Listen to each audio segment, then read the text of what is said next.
All right, so here's our pearl frost. Now the pearl frost is her final enamel layer. What she's done is she's built up not only the lingual enamel wall, but she's built up the body of where natural tooth dentin would be. And so now what she has to do is just put a very thin layer of enamel on. If I could have a little drop of wedding resin on my thumb right here, I will be in business.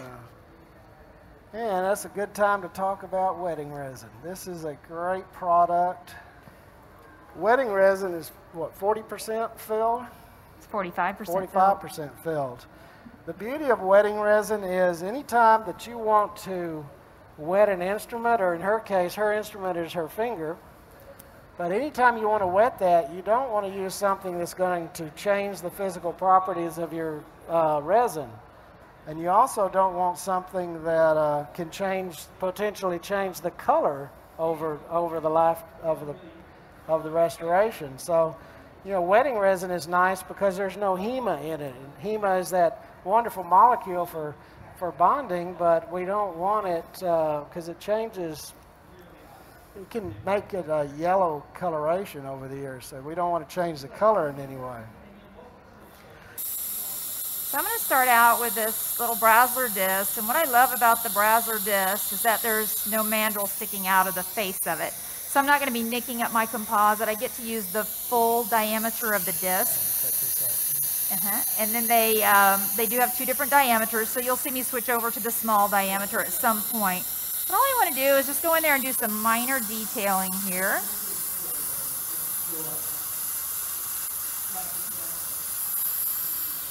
All right.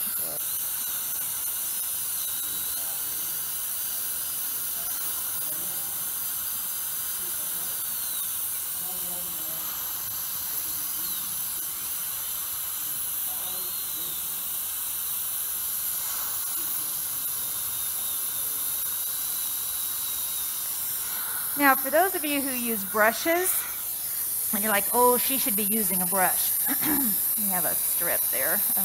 Actually, I have them over here, sorry. She should be using a brush because that's what all the artsy craftsy doctors are supposed to do. Well, you know, back in my younger days, I was a makeup artist. And one thing I learned from that short career was that brushes, even the highest quality of brushes, will drop a bristle. Now, if you're putting blush on somebody's face and you drop a bristle, it's pretty easy to pick out. But when you have a bristle embedded in your resin, it's a little different. It's a little harder to get it out of there. It wastes time. And so I'm not a huge brush fan, although I know they work beautifully in a lot of doctors' hands. What's happening here? Catch us up on everything. Well, we did number 9, just like we did number 8, same protocol.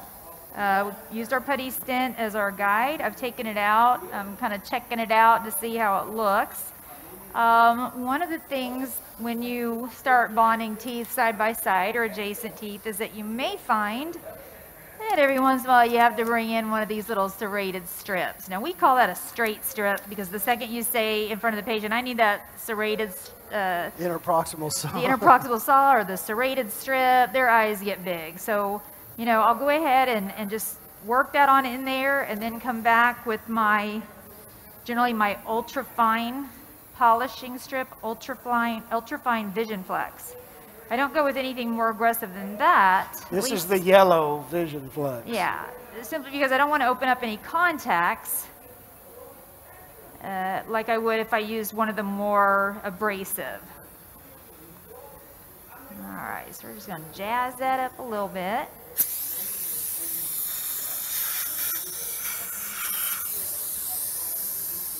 All right, let's go in there with our disc. Just adjust the incisal edge a bit. It's a little rough right there.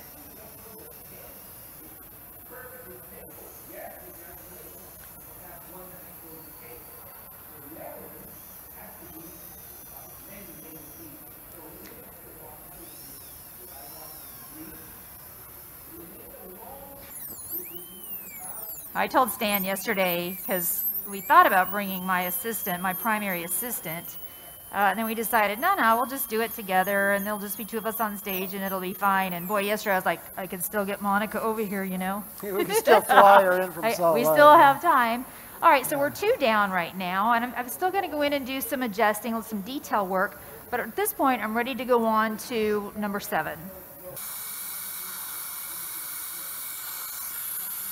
All right, let's move on to number 10. So what we did, we got not number 10 placed, we got number 10 placed, and now I'm going there and shaping my composites. Honey, you've made a mess. I know I have, because I don't have my assistant here.